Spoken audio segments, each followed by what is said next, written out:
Hi guys, it's that time again. It's time for another Into the Void real review.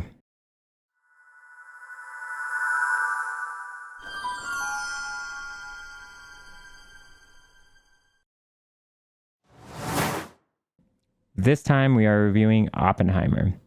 Directed by Christopher Nolan, who is behind such hits as Dunkirk and The Dark Knight, has come back to wow audiences again with his signature directorial style.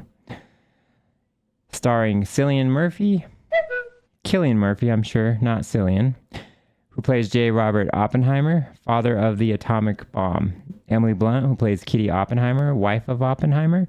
Matt Damon, who plays Leslie Groves, who is an Army Corps engineer's overseer that is appointed to direct the Manhattan Project, which occurs in September of 1942. Robert Downey Jr. plays Louis Strauss, a U.S. secretary who tries to get Oppenheimer's security clearance revoked. Then there's Florence Pugh, who plays Jean Tatlock, a member of the United States Communist Party and a psychiatrist who has a romantic relationship with Oppenheimer. Standout performances include, of course, Cillian Murphy with his stunning blue eyes and intense focus that nails the performance of Oppenheimer. That's basically how I would pretty much describe his performance. There's like a lasered-eyed focus and determination you see in Oppenheimer, and just a really intense vision that you see through Cillian Murphy's performance. It's brilliant. It's just really good. Then you have Robert Downey Jr., who, of course, you've seen him in all the Marvel movies. He's been great as Iron Man and the Avenger movies. You know how good he is. He's like the main draw for a lot of those movies. But this time around, the veteran actor gives one of the best performances of his career. I think he's considered a supporting actor, but he gives a performance worthy of a main starring role here. He's relentless in his pursuit to deny Oppenheimer in his endeavors at the end of the movie, and you really feel that through his performance. There's also Florence Pugh, who gives a unique, powerful, and surprisingly erotic performance that reveals a character that had a huge influence on Oppenheimer's life and ambitions. The plot is basically a biopic on the life of Oppenheimer, which I'm sure is no surprise to anyone. It follows Oppenheimer's life at a brisk and surprisingly visceral pace that cuts back between black and white and color scenes. Scenes of atoms buzzing and moving erratically punctuate the film, mostly in the early going, which add an otherworldly feel to the everyday life of Oppenheimer. Sound booms and resonates within the movie and gives it an added weight to the depictions of the origins of the atomic bomb, which is present throughout.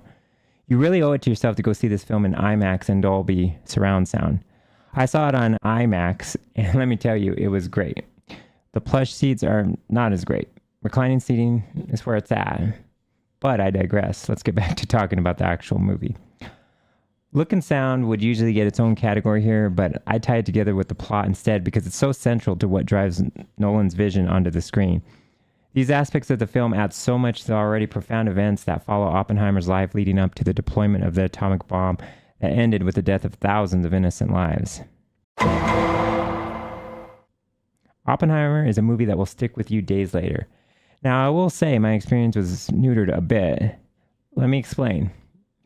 I tried to book this movie a little later than I usually do, and I paid for it. I was only able to book a 10:30 p.m. time slot on a Friday. This means I was up until about 2 a.m. when you factor in trailers at the beginning of the movie. The last hour of the movie was difficult for me to stay up during because of how late it was. So that hurt my first viewing of this movie. I'm sure if I watch this movie again, I'm going to really appreciate it a little more because I'll actually be awake. That being said, that's not the movie's fault. It's obviously mine. The last part of the movie involves a lot of heavy dialogues that are very intriguing and enthralling because it involves the hearings that Oppenheimer has laid bare before after the bombing of Hiroshima and Nagasaki. There's one particularly great scene that I won't spoil that occurs during one of the private hearings that will stick with you. That alone, however, is not the only thing that will stick with you. The whole package of Oppenheimer has a lingering effect that will keep you thinking days later. That's the mark of a great movie for sure. Oppenheimer is a movie you need to go see for the experience. See it on IMAX or in a Dolby Cinema theater for maximum effect. It's not perfect by any means. After all, it still couldn't cure my late night sleepiness. But like I said, that's on me. And there's no such thing as a perfect movie even without the sleepiness factor. I'm giving Oppenheimer a 9 out of 10. See you next time when we venture into the void.